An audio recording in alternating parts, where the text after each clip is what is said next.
Hello, welcome back to part 2. I hope part 1 was okay and you've kept yourself moving through the adverts. Now I just want to do a couple of warm-up drills for this second half. So I'm just going to take a nice wide step, keeping your chest up facing the wall. I just want you to glide across from one side to the other.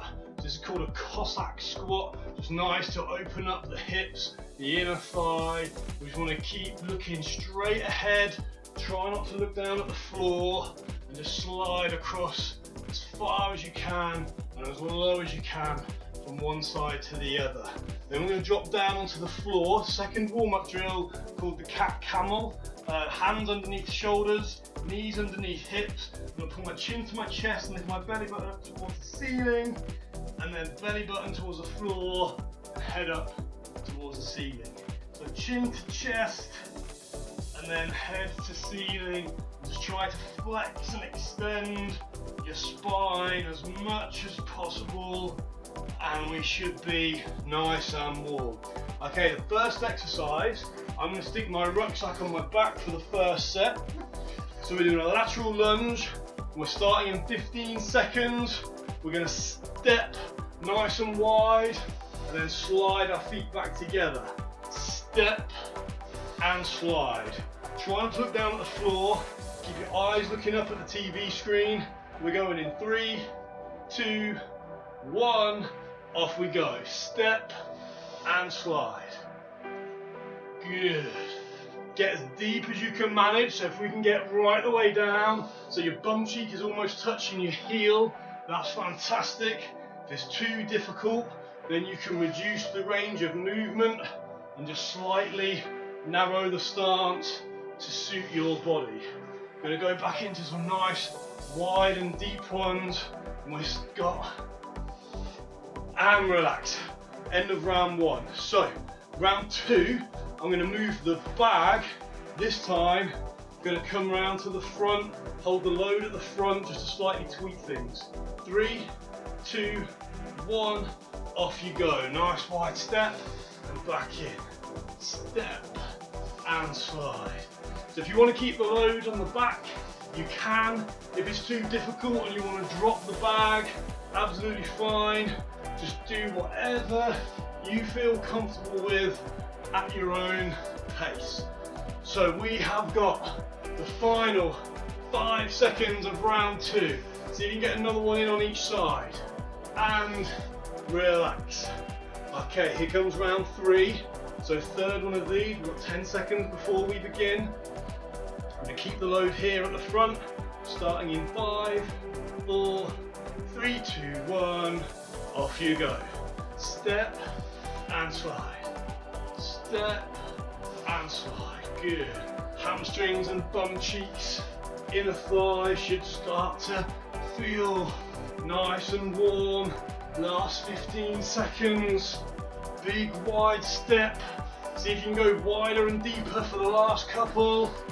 Here we go for the final 5, 4, 3, 2, and relax. Okay, for this middle exercise, I'm going to start off with no bag. There's going to be an overhead plank. So what that means is I'm going to start off in a plank position with my elbows underneath my shoulders, and then as soon as the time starts, I'm just going to walk my feet backwards. So my feet will walk backwards, and I'm going to hold without pushing my bum up too high or sinking too low. Just going to hold that static plank position. So are we ready? Drop down to the floor. We're starting in 5, 4, 3, 2, off you go. So plank position, 4 little steps with your feet, down and hold. Keep breathing, keep concentrating. So nice static hold.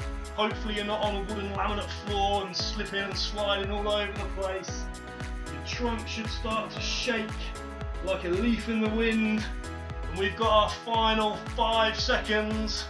4, 3, 2, 1, and relax. Drop down to your knees. Take a little bit of the weight off that trunk. So same again. If you want a slight variation for that one, this time we can go straight arms. So 3, 2, 1, off you go. So you can go in the straight arm position and then just hold. Don't keep your head up too high, just eyes looking straight down towards the floor.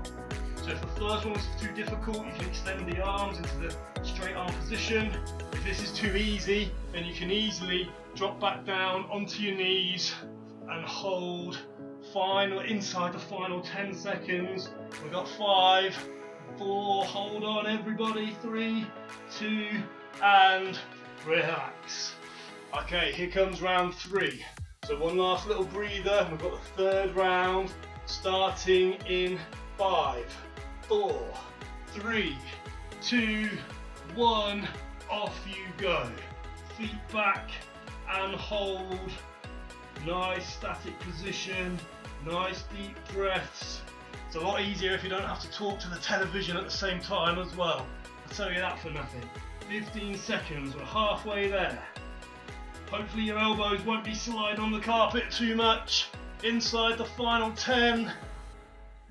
5, 4, 3, 2, and relax. Okay, final exercise, number 3.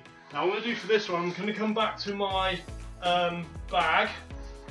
It's going to be a bent over row. What I'm going to do is I'm just going to hold shoulders back, lower myself down into a deadlift position and just pull up towards the chest. So hopefully you've got lots of big heavy books in there. Mine is not overly heavy, so I'm going to go one-handed. So I'm going to start with single hand. So I'm going to go for set 1, go single hand. We're going in 3, 2, 1, off you go. So the torso stays completely still and I'm just curling my elbow up nice and close past my ribs, and my grip, I've just got an overhand grip. I'm just grabbing whatever I can get of the material, so it's really good for your grip strength. Just keep pumping out those reps. Inside the final 5, 4, 3, 2, and relax. I'm going to switch hands into my left hand, and then on set 3 we'll alternate from one to the other. So are you ready? Shoulders back, hips back like we did in the hip hinge in the first warm-up exercise. 3, 2, 1, off you go. So left hand this time. I've got a relatively light weight, so what I can do is increase the speed and just try and bang out as many repetitions as I can. Important that the torso stays still, my back stays in a nice flat position, and I'm not using my legs to aid the movement at all. 5 seconds. 4, 3, 2, 1, and relax. So for round 3, I'm going to straddle the bag, so I'm going to go slightly wider stance, shoulders back, hips back, starting in 3, 2, 1, off you go. So I'm going to pull right hand to right shoulder, left hand to left shoulder. Hope you've done your bag up nice and tight. You don't want those books falling out or your tins of beans rolling all over the floor. Keep that trunk nice and still, and just see how many you can get done in the time. We have got final 5, 4, 3, 2, 1, and relax. Okay, we are done. Hope that was enjoyable. Everybody back home, I've had a good workout. Over to you, Faris. See you all soon. Thanks, Mark. Great workout. Like Mark, so many of you are reliant of the gym industry for your income, so I hope we are all able to get back out there as soon as possible to the industry we love and to connect with our members and clients again. One of the biggest topics PTs are getting asked at the moment are fat loss tips. To help us with this, we have our friend Ben Kumba. Faris, you are exactly right. Fat loss is the #1 topic in the health and fitness industry, and I suppose the big question is, why do people struggle so much with it? So these are my top, fastest, biggest impact tips to get more fat loss. Now, firstly is sleep. I find the fastest way to become demotivated, frustrated, have cravings is not to get a good night's sleep. So with all of my clients, everyone that I meet, everyone I talk to about health, fitness and nutrition, I'm like, you've got to sleep. It's really hard to optimize body and mind without a good night's sleep. The second thing is implement some kind of structure and a plan. Like, to get good output from your diet and your training, your nutrition, you need to know what the day's plan is. So what time are you getting up? What healthy habits and routines do you have? When are you going to be doing some daily exercise? How can you be active? Have you planned your meals? Do you know what breakfast, lunch, dinner and snacks look like? And will that equate to a fat loss effect? Then after that, focus on all of that being sustainable as well. There's no point you raring to go on a Monday, and by the time you get to Thursday, you're kind of getting a bit tired of it. It feels like a bit much already. It feels too intense. So yes, a diet will quite often mean a bit of restriction, and you do have to sort of batten down the hatches a little bit, but we don't want to feel so restricted we're frustrated. So we want to take a fairly moderate and sustainable approach, because ultimately you want to be continuing to do this in 6 weeks, in 6 months, in 6 years, because otherwise nothing's going to change. That fat loss is not going to be sustainable.